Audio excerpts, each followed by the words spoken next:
You know, domestic violence is a crime. It's an assault and battery of sorts.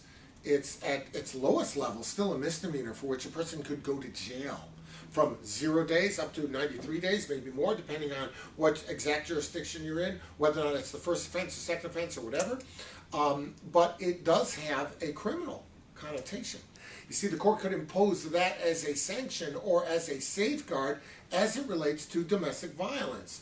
But you know, you got to remember one thing too. The court is always concerned about the best interests of the child.